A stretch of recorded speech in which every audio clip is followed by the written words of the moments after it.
зарубите себе на носу, что вы должны молчать и слушать, что вам говорят. Привет, народ, привет, любители аккумуляторного инструмента. Сегодня на обзоре у меня будет очередной инструмент из Поднебесной, который приехал с Валберес. Вот, возможно, продается и на Озоне. Если это так, то я два артикула вам оставлю в описании к данному видео.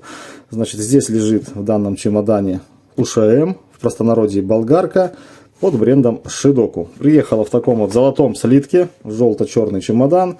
Имеются даже вот такие вот защелочки сверху. Для чего защелки? Берем точно такой чемодан, ставим наверх, прищелкиваем и получаем монолит. И так мы можем до бесконечности собирать наш шкаф с инструментом. То есть наша защелка здесь имеет два зубца, которые входят в данную нишу и впиваются вот эти вот отверстия, стягивая тем самым два чемодана вместе. Так, речь не о чемодане, речь о инструменте. Поехали.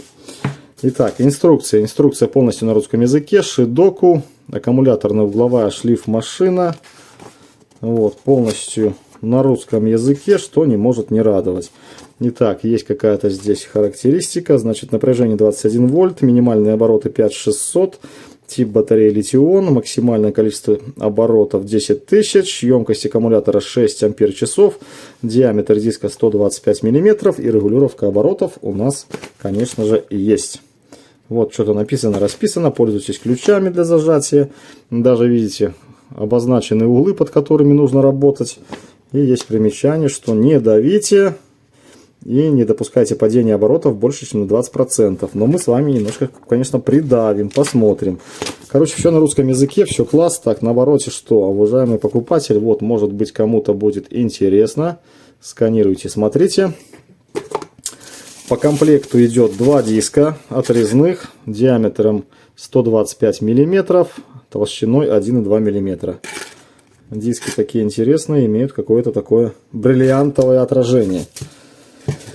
Так, далее по комплекту у нас зарядное устройство Шидоку. Шидоку, сколько же ты дашь нам току? О, как поэт. Это замечательно, клянусь Богом. 2 ампера, друзья, 2 ампера выдает нам вот эта вот зарядочка с салазками от Шидоку. Итак, защитный чехол стандартный, обычный. Рукоятка стандартная, обычная. Резьба, по-моему, М8. Золотой ключик. Не тонкий. Ты смотри. Прочный. Класс. Класс. Два аккумулятора. Опа. Сейчас железные вещи. 6 ампер-часов. Шидоку 21 вольт. Аккумуляторы снизу прорезинены.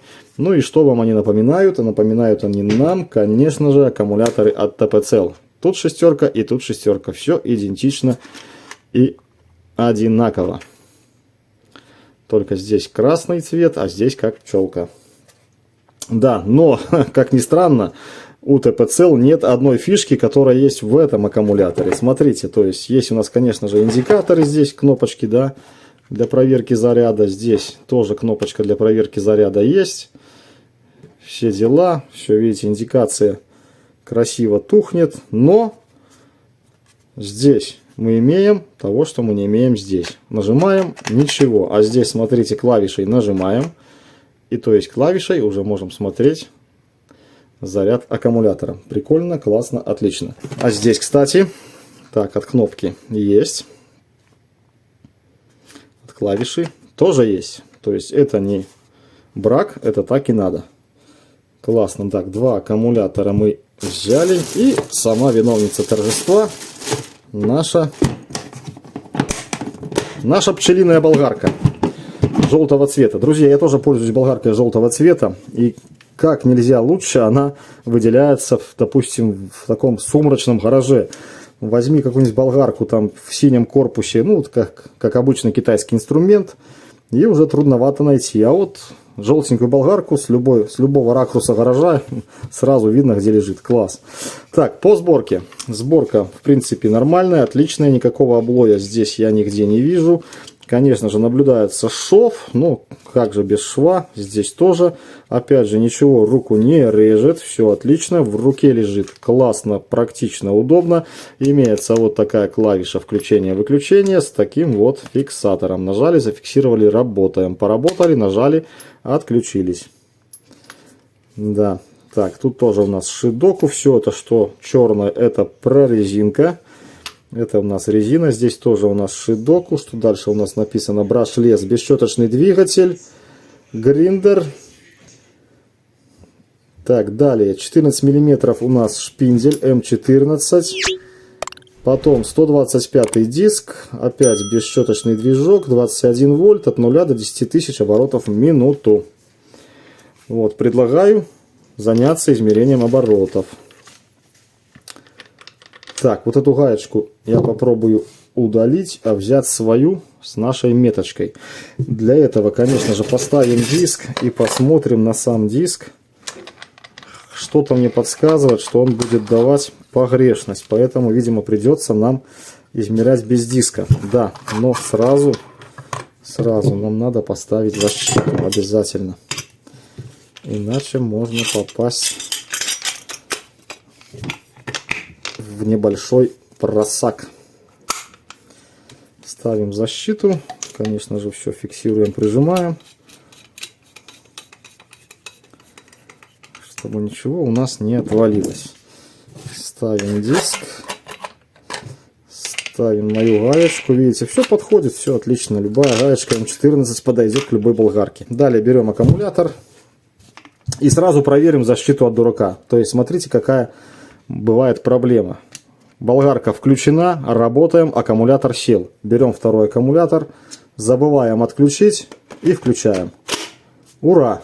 Защита от дурака присутствует. Выключаем и включаем. Все, поехало, все заводится. Так, далее, что у нас по индикации? Значит, вертикальный столбец. У нас идет заряд аккумулятора. Горизонтальный столбец из 3 таких палочек светодиодных, да, это у нас 3 скорости. Значит, болгарка у нас включается на 3 скорости. Давайте мы выберем первую скорость. Останавливается. Снимаем аккумулятор. Проверяю память. Ставлю аккумулятор. Включаю болгарку. 3 палочки. Памяти нет. Включается постоянно с максимальных оборотов. Друзья, не знаю как кому. Для меня лично это большой плюс. Потому что в основном работаю с металлом я болгаркой. Никакими полировками я не занимаюсь. И для меня лично это большой плюс, что она включается с максималок. Те, кто использует в качестве полировальной машины данную болгарку, ну, тем, наверное, будет в минус. Точно не знаю. Так, с оборотами разобрались. Значит, что мы имеем? 3, 1 и 2 скорость. Думаю, понятно. Значит, поскольку у нас болгарка, видите, постоянно включается с высоких оборотов, высокие обороты мы с вами сразу и промеряем. Но сразу промеряем погрешность на самом диске. Если погрешность на диске будет, то вот за счет 4 отверстий под ключ будут идти помимо нашего отражения и от диска. И мы получим какой-то бред. Поэтому сейчас промеряю обороты на самом диске. Они должны быть равны нулю. Если здесь будут какие-то значения, значит снимаем диск. Так, тахометр я включил. Погнали.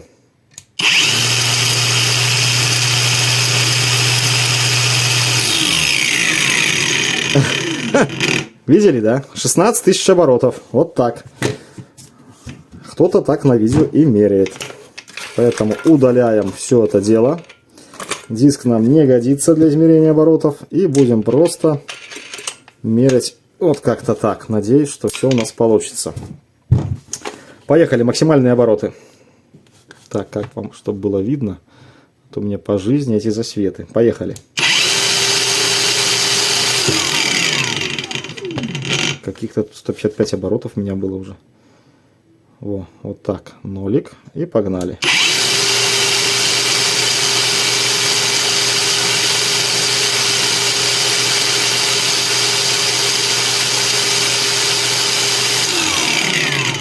Семь 7357 оборотов. Повторный замер.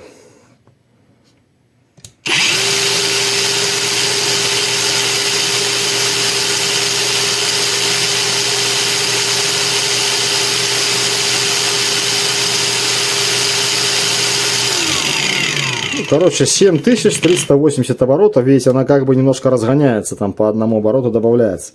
Но 10 тысяч как бы у нас нет. В принципе, это не удивительно. Их нет, в принципе, ни в одной китайской машинке. Далее, переключаем первую скорость. Вернее, вторую давайте, раз с третьей начали. Первая, вторая.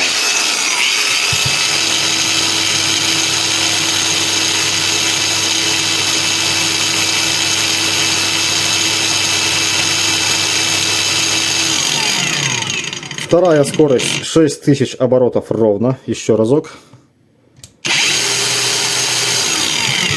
А еще разок она включила нам уже третью скорость.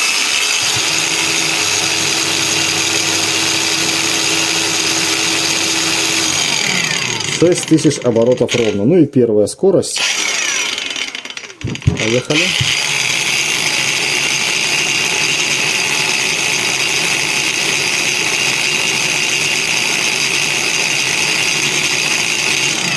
3930 оборотов. Как-то, друзья, так. Так, закончили мы измерение скоростей.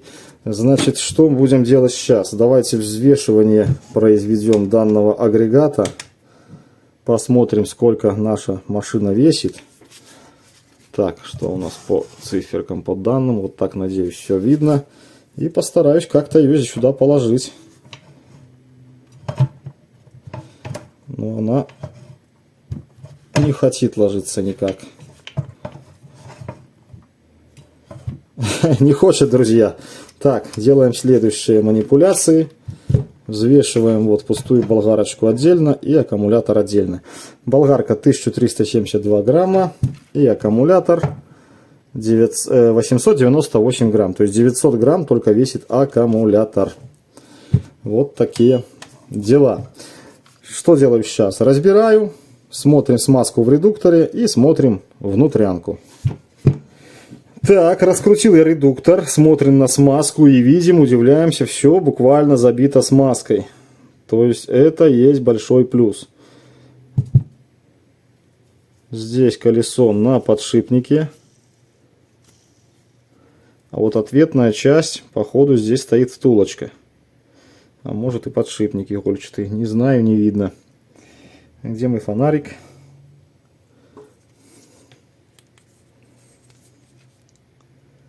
Больше похоже на втулку, хотя каких-то 4 деления есть, но 4 ролика это стоять не может. Это, видимо, втулка для смазки. Пропилы есть. 4 пропила для смазки. Не знаю, как вам показать, но камера туда не хочет фокусироваться. Так, разбираем дальше. Раскрутил полностью редуктор. Снимаем. Опа! Есть контакт. У нас сразу вытянулся ротор с нашего движка бесщеточного. Все, видите, установлено на подшипниках. Люфтов особых никаких нету. Все работает как надо. И сразу же виден двигатель.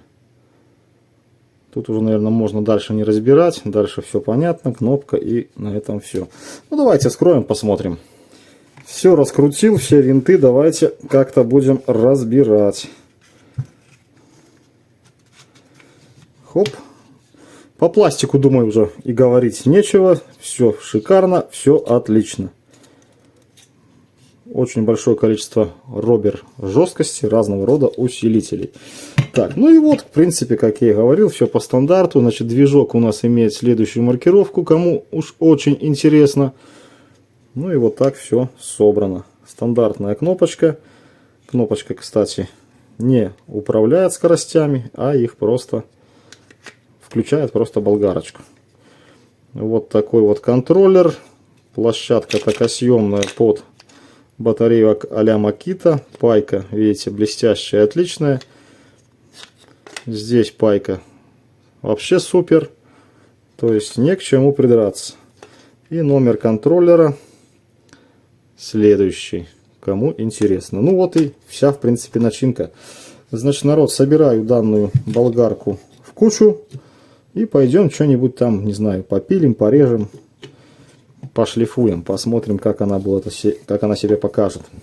Так, ну что, продолжаем наш эксперимент, вернее, эксперимент начинаем. В эксперименте участвуют кусок металла мой, с которым я всегда провожу эксперименты по болгарке. Напоминаю, 40 мм шириной и 16 мм вроде бы, да, толщиной. Значит, токовые клещи, аккумулятор. Вот такую сделал я, ребята, приблуду, переходник, который заказал еще в ноябре на Алиэкспресс. Он так и не приехал, забрал деньги, заказал на Озон, и в один день приехали и оттуда, и оттуда. Вот, резиночку прицепил, чтобы у нас клемная колодочка это не выскакивала. Отрезной кружок, правда уже не новый, но как-то так. Значит, будем делать тест на рез. Сейчас я некоторое время порежу спокойным резом. Вы посмотрите, что у нас показывает наш. Давайте сделаем еще раз сброс. Что покажет наши токовые клещи. И потом попробую давить. Посмотрим, на каком токе обрубится наш инструмент. Поехали.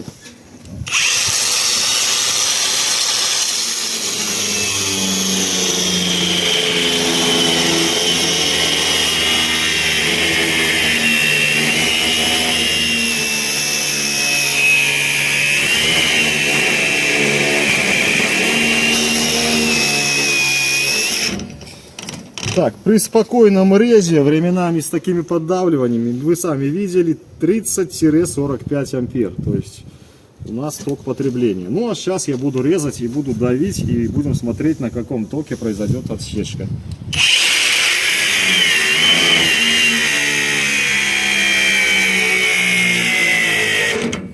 Вот, 60-62 ампера, что там в этом роде. Итак, еще раз повторим. Тест с давлением до отсечки.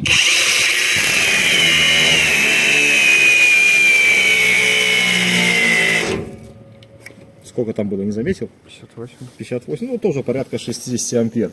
Принес я, друзья, ТП-цел 12 ампер. То есть, чтобы убедиться, где отсечка, в контроллере инструмента, либо все-таки в аккумуляторе. Давайте поменяем аккумулятор. Поставлю я, наверное, уже без резинки. Может быть, не свалится. И попробуем, проверим еще раз рез с давлением до отсечки. Поехали, посмотрим, сравним показания. Если здесь будет тоже 60 ампер, следовательно, у нас отсекает контроллер инструмента. Вперед!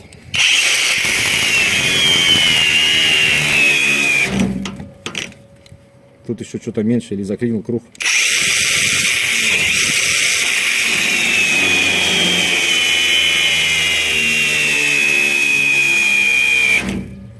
А тут сколько? 66 ампер, да? Значит, инструмент у нас не дает отсечки.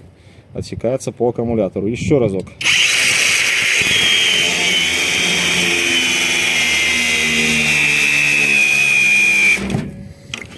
Ну, плюс-минус, короче, 60 ампер. Все-таки я грешил на контроллер, но, видимо, все это дело у нас дает аккумулятор. Так, ладно, поменяем аккумулятор обратно на родной, чтобы у нас было все объективно и честно. Так, что я тут нажал уже? Сброс еще разок. Значит, что сейчас? Сейчас немножечко пошлифуем.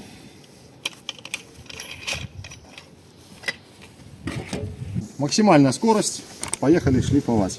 Чтобы вы посмотрели, как я давлю, что я давлю. То есть болгарка, друзья, реально мощная. Поехали.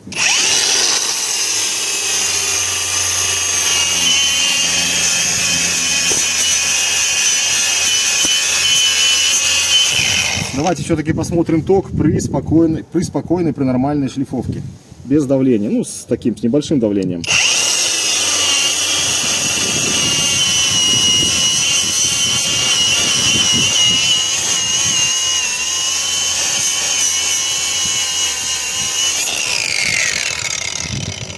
Значит, ну, при нормальной работе болгарки у нас ток потребления в районе 30-40 ампер. Надеюсь, вы видели.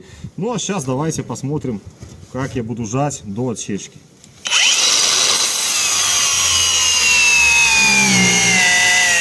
О, и вот такую яму сразу выгрызла. Болгарка реально мощная, отличная. Еще разок. Хоп. Ну и давай снимем ток отсечки еще разок, чтобы люди видели.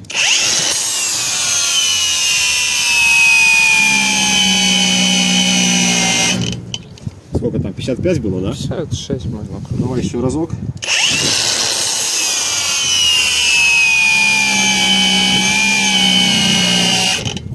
Ну, короче, под 60 ампер все это дело отсекается. Понятное дело, что уже провели столько тестов и столько этих шлифовок, что напряжение аккумулятора, конечно же, немножко подсело. Так, ну давайте посмотрим, на каком токе будет отсекаться у нас первая и вторая еще скорость. Первая скорость. Буду давить плавно.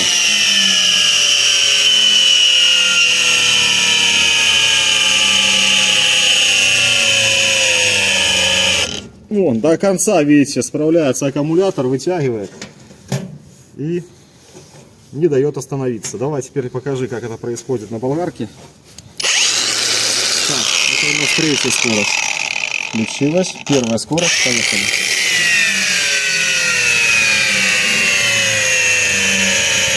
Вот. И проверяем вторую скорость. И на этом закругляемся. Вторая скорость. Погнали.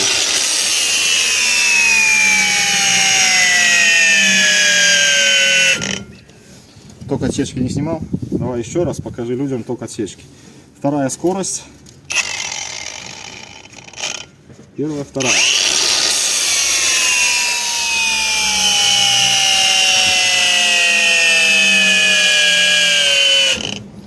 Вот, 47-50 ампер. Ток отсечки второй скорости. Значит, что могу сказать? Болгарку смело, друзья, могу порекомендовать. Patuo Pro, и эта болгарка, в принципе, на одном уровне. Ну, за исключением, что здесь немножко ниже обороты, но она, блин, вытягивает просто супер. Так что, без зазрения, как я всегда говорю, совести могу смело рекомендовать. Переходите по номерам артикулов Озон, Валберис, смотрите, читайте отзывы. Отзывы там, кстати, очень большое количество и очень все классные. Ну, на этом будем с вами прощаться. Всем огромного здоровья, до новых видео, пока. Желаю, чтобы все.